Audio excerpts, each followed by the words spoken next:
बानी पीटीआई को 190 million pound case में 14 साल कैद की सजा सुना दी गई। बुशरा बीबी को 7 साल कैद की सजा। एहतसाब अदालत इस्लामाबाद ने महफूज फैसला सुना दिया। बानी पीटीआई को 10 लाख और बुशरा बीबी को 5 लाख रुपए जुर्माने की भी सजा। बुशरा बीबी को कमरा अदालत से गिरफ्तार कर लिया गया। एहतसाब अदालत का अलकादिर यूनिवर्सिटी को सरकारी तहवील में लेने का हुक्म। तहरीक इंसाफ का 190 मिलियन पाउंड केस के फैसले को चैलेंज करने का ऐलान। अपोजिशन लीडर उमर अयूब ने कहा कि वो पैसा पाकिस्तान के सुप्रीम कोर्ट में आया। बुशरा बीबी और बानी पीटीआई के इस पैसे से क्या ताल्लुक है? सवाल तो हसन नवाज से पूछना चाहिए था कि वो पैसा बाहर कैसे ले गए।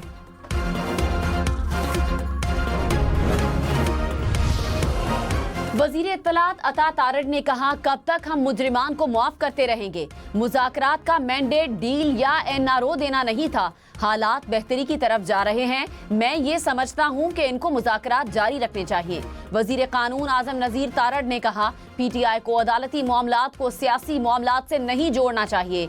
एक ओपन एंड शट केस है, इनका हक है, इनको अपील करनी चाहिए। 190 मिलियन पाउंड केस। नैब ने बानी पीटीआई बुशरा बीबी की 13 नवंबर 2023 को गिरफ्तारी डाली। नैब ने 1 दिसंबर 2023 को अदालत में रेफरेंस दायर किया। एहतसाब अदालत ने 27 फरवरी 2024 को फर्द जुर्मायत की। जज नासिर जावेद राना ने केस का फैसला 18 दिसंबर को महफूज किया था। केस का फैसला 3 बार मौखिर किया गया।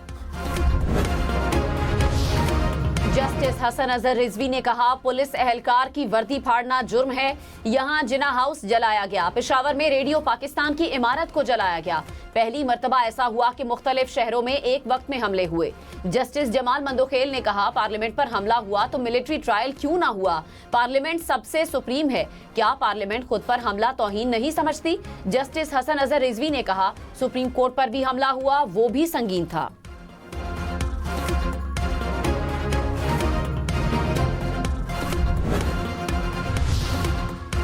चीफ जस्टिस याहिया अफरीदी की ज़ेर सदर जुडिशल कमीशन का इजलास आज होगा। इस्लामाबाद हाई कोर्ट के लिए 4 और पेशावर हाई कोर्ट के लिए 3 एडिशनल जजेस की तैनाती पर गौर होगा।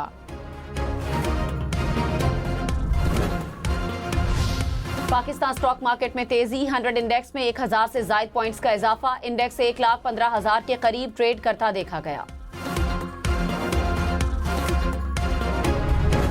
और वेस्ट इंडीज टेस्ट में 54 बार आमने सामने आए। पाकिस्तान ने 21 मैचेस में कामयाबी समेटी। 18 में वेस्ट इंडीज कामयाब रहा।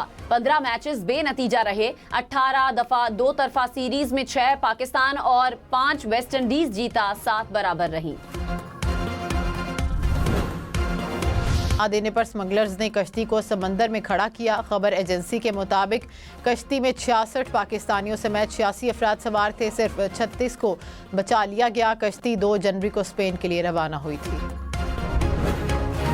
के करीब कश्ती हादसे का शिकार हुई। पाकिस्तानियों की मदद के लिए टीम को रवाना कर दिया गया। स्पेन में पाकिस्तान की सफीर ने कहा, मराकश हुकूमत ने 10 पाकिस्तानियों के नाम दिए। 44 अफराद की मौत की तस्दीक नहीं कर सकते। सदर आसिफ अली जरदारी और वजीर आजम शहबाज शरीफ का इजहार ताज़ियत। सिंध हुकूमत का स्पेन कश्ती हादसे पर तशवीश का इजहार। कहा, पाकिस्तान की स्पेस टेक्नोलॉजी में बड़ी कामयाबी। पाकिस्तान का पहला इलेक्ट्रो ऑप्टिकल सेटेलाइट लॉन्च कर दिया गया। सेटेलाइट चीन की सेटेलाइट लॉन्च सेंटर से खला में रवाना। लॉन्चिंग के मौके पर पाकिस्तानी और चीनी साइंसदान मौजूद थे। चेयरमैन पीटीआई बैरिस्टर गौहर की आर्मी चीफ से मुलाकात की तरदीद के बाद तस्दीक। कहा, मेरी और अली अमीन गंडापुर की आर्मी चीफ से अलहदगी में मुलाकात हुई। आर्मी चीफ के सामने तमाम मसाइल रखे।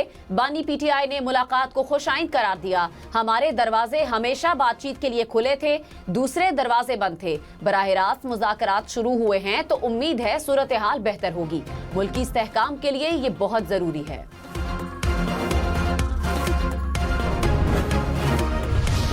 हुकूमत को बताया गया कि मुलाकात सिक्योरिटी मामलात पर हुई। राना सनाउल्लाह का बैरिस्टर गौहर की मुलाकात पर रद्द-ए-अमल। कहा, पीटीआई ने मुलाकात को टर्न देने की कोशिश की। अली अमीन गंडापुर की अलग से मुलाकातें होती रहती हैं।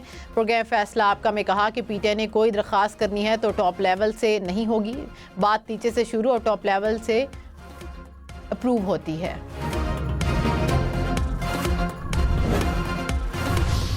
तहरीक इंसाफ का 9 मई और 26 नवंबर के वाकयात पर इंक्वायरी कमीशन बनाने का मुतालिबा। तीसरी मुज़ाकराती बैठक में पीटीआई ने तहरीरी मुतालिबात पेश कर दिए। कहा वफाकी हुकूमत चीफ जस्टिस या सुप्रीम कोर्ट के 3 सीनियर जजेस पर मुश्तमिल 2 कमीशन तश्कील दे। जजेस की तैनाती बाहमी रजामंदी के साथ 7 रोज में की जाए। सियासी कैदियों की जमानत या सजाओं की मुअत्तली में ताउन का भी मुतालिबा। पीटीआई ने बानी से एक और मुलाकात करवाने का भी कह दिया। हुकूमत का 7 रोज में तहरीरी मौक़िफ़ पेश करने का ऐलान। वज़ीर आज़म ने तहरीक इंसाफ के चार्टर ऑफ डिमांड पर कमेटी बना दी है। कमेटी में 7 जमातों की नुमाइंदगी होगी। हुकूमत ने कहा कि पीटीआई के मुतालिबात कम, चार्जशीट ज़्यादा हैं। 9 मई की गिरफ्तारी का जुडिशियल रिव्यू हो चुका, दोबारा क्या इंक्वायरी हो। अदालत में ज़ेर समाअत केसेस पर कमीशन कुछ नहीं कर सकता। पीटीआई के 15 TORs अजीब हैं। 27 या 28 जनवरी तक तहरीरी जवाब देंगे।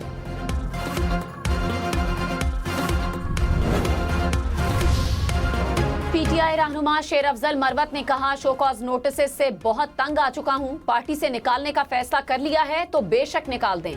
हर 6 माह बाद कोई शोकॉज नोटिस आ जाता है कि आपने ये बयान दिया है। मैंने कोई बयान नहीं बल्कि जवाब दिया होता है। अगर मुझे पार्टी में रखते भी हैं तो मैं जवाब देता रहूंगा। रोड पर तेज रफ्तार डंपर की सड़क किनारे खड़े ट्रेलर को टक्कर। सामने खड़ी वैन और एक ट्रेलर भी तबाह। हादसे में कोई जानी नुकसान नहीं हुआ। पुलिस ने डंपर ड्राइवर को गिरफ्तार कर लिया।